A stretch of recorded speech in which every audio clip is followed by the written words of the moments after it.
Welcome back dear student.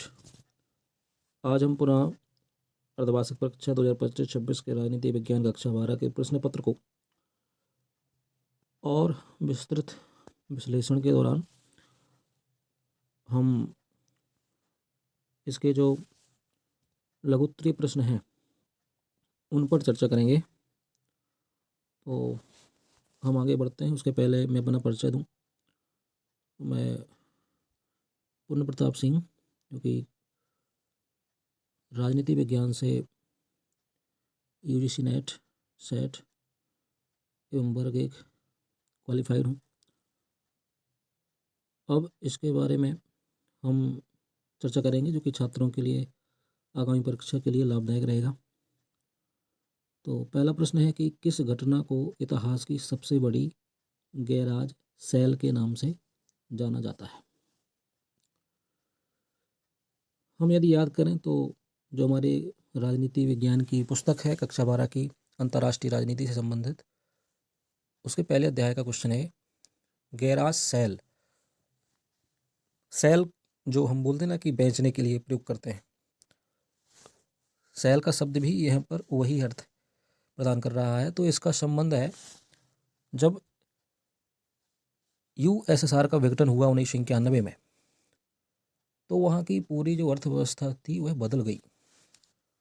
अर्थात वहाँ पर जो साम्यवादी या समाजवादी व्यवस्था चल रही थी अर्थव्यवस्था, उसमें पूंजीवादी व्यवस्था या फिर निजीकरण वाली व्यवस्था प्रवेश कर गई और जो भी सरकारी संपत्तियाँ थी उनको अधिकतम बेचा गया, क्योंकि वहाँ उदारवाद प्रवेश कर गया था और जो केंद्रीकरण की व्यवस्था थी यानी पूरी अर्थव्यवस्था को राज्य चलाता था, अब उसको विघटित करके निजी क्षेत्र में भी देना शुरू किया।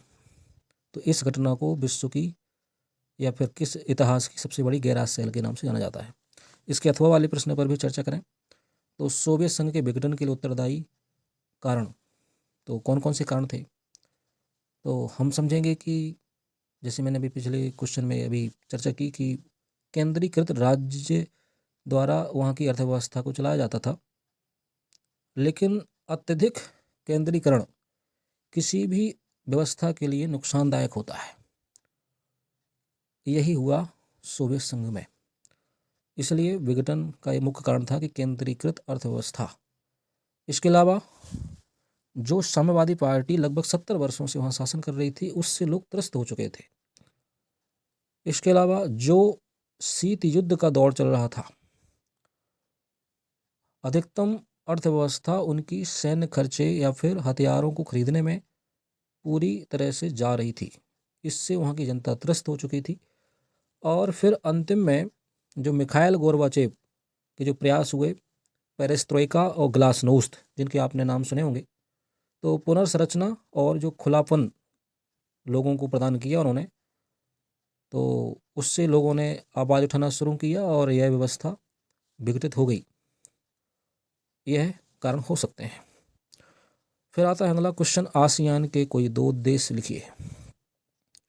तो आसियान एशिया महाद्वीप का एक बहुत महत्वपूर्ण क्षेत्रीय संगठन है। तो इसका फुल फॉर्म पहले हम जान लें, जो कि अगले अथवा वाले प्रश्न में भी है। Association of south east Asian nation. इसको ध्यान में दें, हो सकता है कि रिपीट हो जाए क्वेश्चन आगे, तो हम पे बन जाना चाहिए।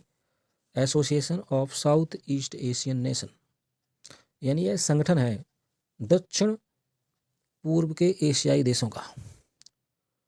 तो इनका उद्देश्य क्या होगा? तो इनका उद्देश्य है क्षेत्रीय शांति को बढ़ाना, यानी जो दक्षिण पूर्व के देश हैं उनमें शांति रहनी चाहिए। और इसकी स्थापना 1967 में हुई थी। इसका मुख्यालय कहाँ है? इंडोनेशिया की जकार्ता में। इसमें हम जानते हैं कि 10 सदस्य शामिल हैं, लेकिन हालिया कुछ रिपोर्ट में मैंने देखा कि इसमें 11वां सदस्य जुड़ गया है और उस 11वें सदस्य का नाम है तिमोर लेस्ते। यह भी अक्टूबर में ही जुड़ा है, इसलिए ध्यान रखना है कि यदि पूछ ले कि सबसे अंतिम जो सदस्य 11वां जुड़ा है उसका नाम क्या है, तो तिमोर लेस्ते। कमेंट बॉक्स में मुझे आसियान के सदस्य देशों के नाम ज़रूर लिखें, बताएं मुझे। इसके अलावा अगला प्रश्न है, दक्षिण एशिया में कौन कौन से देश शामिल हैं, नाम लिखिए। तो दक्षिण एशिया में जितने भी हमको लगभग साउथ ईस्ट के जो देश हैं वो पूरे देश इसमें शामिल हो जाएंगे। जैसे कि हम कहें इंडोनेशिया, लाओस, थाईलैंड या फिर श्रीलंका, भारत, मालदीव, ऐसे सारे देश दक्षिण एशिया में शामिल हो जाएंगे। फिर आता है महाकाली संधि क्या है। तो महाकाली संधि भारत और नेपाल के मध्य है और यह संधि कब हुई थी, 1996 में। और महाकाली जो है वो एक नदी का नाम है जिसको शारदा नदी भी कहते हैं। और इस संधि के द्वारा इस शारदा नदी या फिर कहें कि महाकाली नदी में कुछ परियोजनाएं शुरू की गई, जिसमें पंचेश्वर परियोजना है। परियोजना यानी कि वहाँ से कितना पानी भारत लेगा, कितना नेपाल लेगा, कितनी विद्युत वहाँ बनेगी, तो उसका ट्रांसफ़र किस देश को कितना होगा, इसके बारे में उनकी कुछ निश्चित नियम कानून होंगे। इसी से जुड़ा है शारदा बैराज। बैराज मतलब ऐसा होता है कि बहुत अधिक पानी को रोक के रखता है। फिर होता है टनकपुर बैराज। तो ध्यान रखें कहीं ऐसा प्रश्न आ जाए कि पंचेश्वर परियोजना, शारदा बैराज या टनकपुर बैराज, यह किन दो देशों के मध्य है। तो हमको ध्यान रखना है कि भारत और नेपाल के मध्य है। फिर आता है अगला क्वेश्चन कि विश्व व्यापार संगठन WTO कब अस्तित्व में आया एवं इसकी सदस्य संख्या कितनी है। तो वर्ल्ड ट्रेड ऑर्गेनाइजेशन यह अस्तित्व में आता है 1 जनवरी 1995 को और इसमें सदस्य संख्या फिलहाल 166 है। तो हमको ये ध्यान में रखना है। और अगला इसका अथवा वाला प्रश्न है कि संयुक्त राष्ट्र संघ के संविधान को किस नाम से जाना जाता है। तो संयुक्त राष्ट्र संघ UNO एक जो कि एक महत्वपूर्ण संगठन है और इससे प्रश्न बनते रहते हैं। तो इसका संविधान जो बना था उसको UN चार्टर के नाम से जाना जाता है। और इसमें जो चार्टर बना था इसमें हस्ताक्षर हुए थे 26 जून 1945 को, जो कि सैन फ्रांसिस्को में हुए थे। तो कभी कभी इसको सैन फ्रांसिस्को घोषणा पत्र भी कहते हैं। और अंततः यह इसकी स्थापना मानी जाती है 24 अक्टूबर 1945 को। तो अगर क्वेश्चन यह आ जाए कि संयुक्त राष्ट्र संघ दिवस कब मनाया जाता है तो उसका उत्तर हो जाएगा 24 अक्टूबर। फिर आता है अगला क्वेश्चन कि राष्ट्र निर्माण की कोई 2 चुनौतियां लिखिए। तो राष्ट्र और देश दोनों लगभग एक जैसे लगते हैं लेकिन दोनों अलग हैं। जब हम देश की बात करते हैं तो एक भौगोलिक सीमा समझ में आती है कि जैसे हमारा भारत जम्मू कश्मीर से लेकर नीचे कन्याकुमारी तक, वो यहाँ गुजरात से लेकर अरुणाचल प्रदेश तक फैला हुआ है, तो इसको हम भारत देश के रूप से जानते हैं। लेकिन जो राष्ट्र शब्द आता है उसमें हमारी सांस्कृतिक विविधता और जो हमारी भावनात्मक लगाव यानी कि राष्ट्र प्रेम, जो हम एक जुड़ाव महसूस करते हैं किसी भी क्षेत्र से, तो हम अपने भारत से जो हमारी भावनात्मक या संवेदनशीलता या फिर कहें कि सांस्कृतिक स्वरूप जिससे हम जुड़ाव महसूस करते हैं, वह एक राष्ट्र को परिभाषित करता है। तो राष्ट्र निर्माण यानी हम एक बंधुत्व के रूप में इस देश से कैसे जुड़ें, कैसे उसका निर्माण करें। क्योंकि आज़ादी के बाद भारत इतनी शांति जितनी अभी हमारे देश में रहती है ऐसी नहीं थी, क्योंकि पाकिस्तान का विभाजन हुआ था और लोकतंत्र शुरू हुआ था, लोकतंत्र आया था संविधान निर्माण के बाद। इस स्थिति में राष्ट्र निर्माण की कुछ चुनौतियां थीं, जैसे कि हिंदू मुस्लिम तनाव उस समय पर्याप्त था, हमको उससे उबरना था, क्योंकि पाकिस्तान एक मुस्लिम कंट्री के रूप में हमसे अलग हो गया था। फिर भी पलायन हिंदुओं का, मुसलमानों का इस एक देश से दूसरे देश में लगातार हो रहा था। शरणार्थी लाखों करोड़ों की संख्या में एक क्षेत्र से दूसरे क्षेत्र जा रहे थे। ऐसे में एक नए राष्ट्र को प्रगति के रास्ते पर ले जाना एक चुनौतीपूर्ण कार्य था।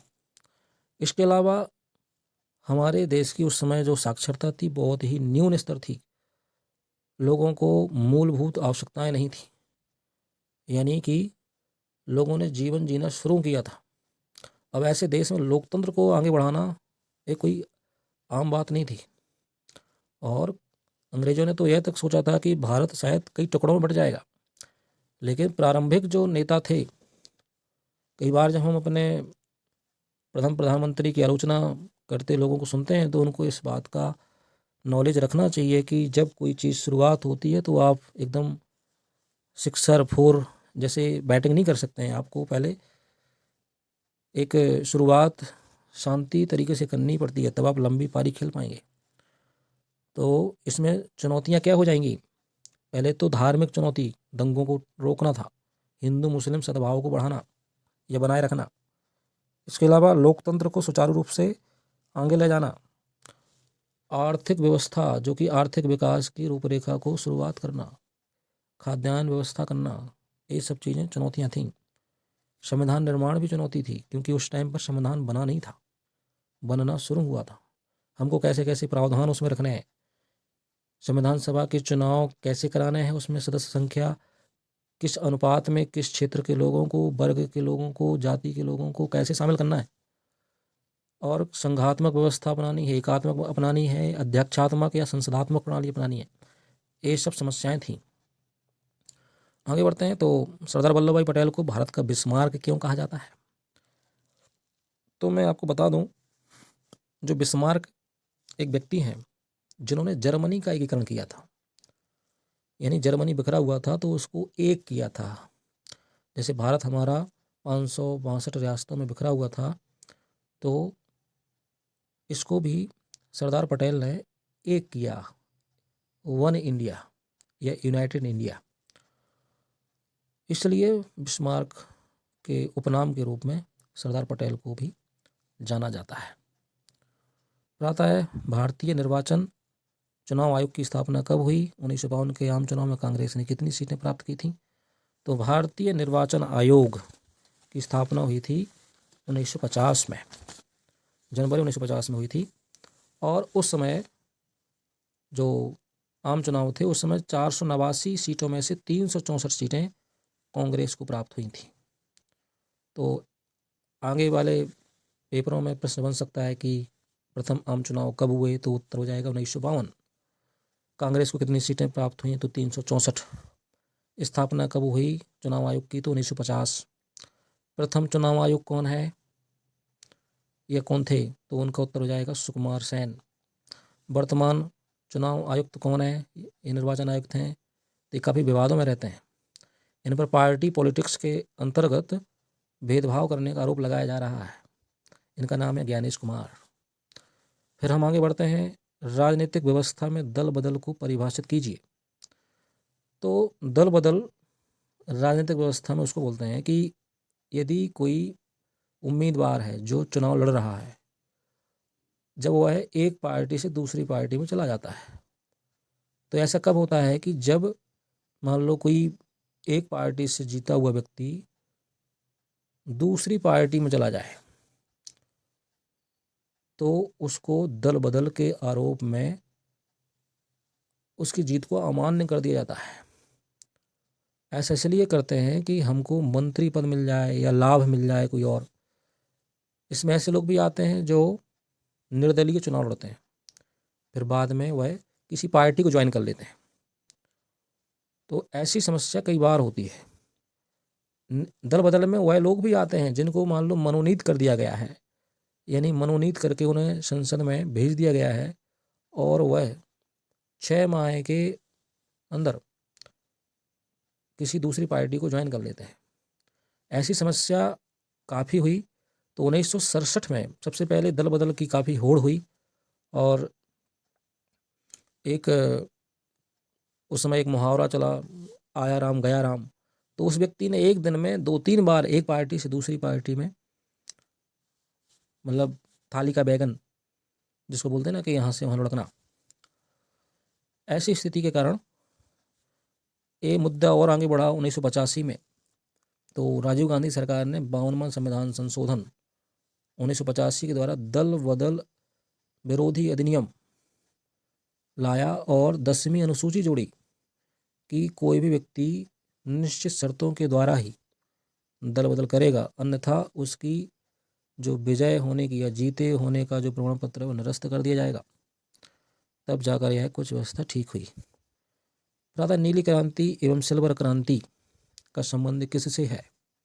तो नीली क्रांति का संबंध है मछली के उत्पादन से, सिल्वर क्रांति का उत्पादन है आपके अंडा उत्पादन से। नीति आयोग का पूरा नाम क्या है? तो national institution of transforming India. तो इसका स्थापना जानते हैं कि 1 जनवरी 2015 से हुई और इसने योजना आयोग का स्थान लिया था, जो कि योजना आयोग 1950 में बना था। जो हमारे जो पंचवर्षीय योजना चल रही थी उसको क्रियान्वयन करने का काम योजना आयोग कर रहा था। लेकिन जैसे ही 2014 में वर्तमान प्रधानमंत्री मोदी की सरकार आई और उन्होंने नीति आयोग बनाया। इसके वर्तमान अध्यक्ष कौन होते हैं?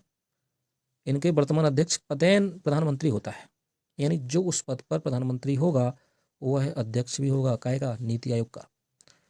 उपाध्यक्ष वर्तमान में सुमन के बेरी है और इसका जो सीईओ है वह है वी.आर. सुब्रमण्यम। निशस्त्रीकरण क्या है? तो निशस्त्रीकरण शस्त्रों को समाप्त करने की एक प्री प्लान्ड योजना है, यानी कि लोग आपस में मिलकर संवाद करें, चर्चा करें ताकि शस्त्रों को अब समाप्त किया जाए। जो हानिकारक हथियार जैसे परमाणु हथियार, रासायनिक हथियार, जैविक हथियार जो बनाए जा रहे हैं या बनाए जा चुके हैं उनको समाप्त किया जाए ताकि विश्व में शांति हो, एक दूसरे से भय का वातावरण न हो, एवं जो ऊर्जा हथियारों को बनाने में खर्च की जा रही है, चाहे वो परमाणु ऊर्जा हो या समान ऊर्जा हो, उसको विकास के रास्ते पर या मानव के सद्भाव के द्वारा मानवीय वातावरण के तौर पर उसकी जो भी तकनीक है उसको सदकार में लगाया जाए, इसलिए निशस्त्रीकरण का प्रावधान आया। और इसके अंतर्गत BWC convention, CWC convention, NPT ऐसे संधियां हुई हैं। इसके अलावा सार्क संगठन में कौन कौन से देश शामिल हैं? तो सार्क संगठन में कौन कौन से देश शामिल हैं? तो इसमें 8 देश शामिल हैं। इसमें आता है कि मालदीव है और बांग्लादेश है, भूटान है और श्रीलंका है, पाकिस्तान है, अफगानिस्तान है, इंडिया है और नेपाल है। तो ऐसे देश शामिल हैं। सार्क संगठन की स्थापना कब हुई यह मुझे कमेंट बॉक्स में बताएं। इसके अलावा सिंडिकेट का क्या अर्थ है? तो सिंडिकेट किसी भी राजनीतिक पार्टी के अंतर्गत ऐसे लोगों का ग्रुप है जो किसी भी पार्टी के जो सिद्धांत होते हैं, जो नियम या फिर कोई आदेश होते हैं, उनको बनाने में उनका दबदबा होता है, उसको सिंडिकेट कहते हैं। नेहरू की मृत्यु के बाद कुछ जो वरिष्ठ नेता थे उन्होंने ऐसा ग्रुप बनाया और वो शास्त्री जी जो कि लाल बहादुर शास्त्री और इंदिरा गांधी के काल तक उन्होंने अपने अनुसार पार्टी पॉलिटिक्स को चलाने की कोशिश की और यह कोशिश करते थे कि सारे जो फैसले हों हमारी सहमति से हों, एवं ऐसे लोग यह भी चाहते थे कि कमज़ोर ही व्यक्ति जो नेतृत्व करे पार्टी का वह हमारे इशारों पर चलता रहे। इसमें एक राम मनोहर लोहिया थे, तो वह इंदिरा गांधी को गूंगी गुड़िया कहते थे। तो हालांकि वो गूंगी गुड़िया अंत में काफ़ी खतरनाक साबित हुई और उसने सभी पार्टी के जो ऐसे वरिष्ठ नेता थे उनको किनारे कर दिया और बाद में एक शक्तिशाली प्रधानमंत्री के रूप में आगे उभरी। तो समझ गए होंगे कि सिंडिकेट क्या है, यानी कि पार्टी के अंदर मजबूत फैसलों को लेने वाले कुछ लोग जो अपना संगठन बना लेते हैं। अब भाई अगला प्रश्न है कि प्रधानमंत्री लाल बहादुर शास्त्री के प्रधानमंत्रित्व काल में देश को किन किन चुनौतियों का सामना करना पड़ा। तो हमको देखने को मिलता है कि 1964 में नेहरू जी की मृत्यु के बाद शास्त्री जी ने पदभार संभाला और 18 माह के कार्यकाल में इनको काफ़ी चुनौतियों का सामना करना पड़ा, जिसमें 1965 में पाकिस्तान द्वारा युद्ध करना, इसके अलावा जो बाह्य सुरक्षा थी वह एक गंभीर चुनौती थी। आंतरिक जो चुनौतियां थीं वो भाषा संबंधी कुछ आंदोलन हो रहे थे, वह भी चुनौती थी। इसके अलावा खाद्यान्न संकट उस समय था। खाद्यान्न संकट से उबरने के लिए शास्त्री जी ने लोगों से आह्वान किया कि आप हफ्ते में एक दिन उपवास रखें और किसानों को समृद्ध बनाने के लिए जो आपकी हरित क्रांति का जो सूत्रपात किया इसी समय हुआ। इसलिए इन्होंने नारा भी दिया था, जय जवान जय किसान, यानी कि जो जवान है सीमा पर उनका मनोबल बढ़े, किसानों का मनोबल बढ़े। ऐसी चुनौतियों का सामना किया शास्त्री जी ने। फिर आता है प्रेस सेंसरशिप क्या है। तो प्रेस क्या होता है, यानी जो आप खबरों को पढ़ते हैं, चाहे वो अखबार में पढ़ते हों, चाहे मीडिया में देखते हों, या फिर टीवी में देखते हों, या फिर कहीं से भी जो खबरें आती हैं उस पर सरकार पहले नज़र बना के रखे कि खबरें किस प्रकार की छापी जा रही हैं, और उसमें कोई भी ऐसी खबर ना छापी जाए जो संवेदनशील हो, राष्ट्र की सुरक्षा के संबंध में संवेदनशील हो, या फिर पार्टी पॉलिटिक्स के लिए या फिर राजनीतिक स्थिरता के लिए खतरनाक हो। यानी कि जो वर्तमान में सरकार हो, कहीं उसके लिए कोई उस खबर से समस्या ना हो, इसके लिए सरकार प्रेस सेंसरशिप का काम करती है। ऐसा हुआ था 1975 में आपातकाल के समय। इंदिरा गांधी जी ने ऐसा किया था कि जो अखबार थे उनको पहले सरकार की एजेंसी चेक करती थी कि इसमें कोई भी खबर सरकार के आलोचना में तो नहीं छापी जा रही है। तो कई बार कुछ न्यूज़पेपर जिस खबर को सरकार रोक देती थी वहाँ पर खाली पेज छोड़ देते थे और वह पर नोट लगाया जाता था कि यह खबर सरकार ने छापने के लिए उचित नहीं बताई है। ऐसा होता है। फिर आता है संविधान का अनुच्छेद 352 क्या है। तो यह आपातकाल संबंधी प्रावधान जो राष्ट्रपति को दिए जाते हैं या जो पावर दी जाती है उसका अनुच्छेद है 352। और देखिए इसमें 352, 356, 360 तीन महत्वपूर्ण आर्टिकल हैं। तो इसमें 352 का उल्लेख किया गया है जिसमें है राष्ट्रीय आपातकाल। इसी राष्ट्रीय आपातकाल के प्रावधान का उपयोग करके तत्कालीन राष्ट्रपति फखरुद्दीन अली अहमद द्वारा एवं इंदिरा गांधी के द्वारा देश में 1975 में 25 जून 1975 को देश में आपातकाल घोषित किया गया था।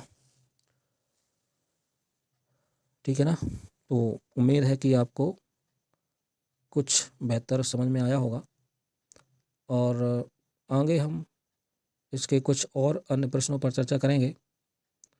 तो यदि आपको बेहतर लगता है तो आप कमेंट बॉक्स में ज़रूर बताएं कि आपको कैसा विश्लेषण लगा। एवं यदि आप वीडियो तक आते हैं और वॉच करते हैं तो अगर पसंद आता है तो लाइक ज़रूर करें, और यदि सब्सक्राइब नहीं किया तो सब्सक्राइब करें, और अपने जो साथी मित्र हैं उन तक इसको ज़रूर पहुंचाएं ताकि इसका लाभ सभी लोगों को मिले और जो हम ये मेहनत करते हैं वह सफल हो। धन्यवाद।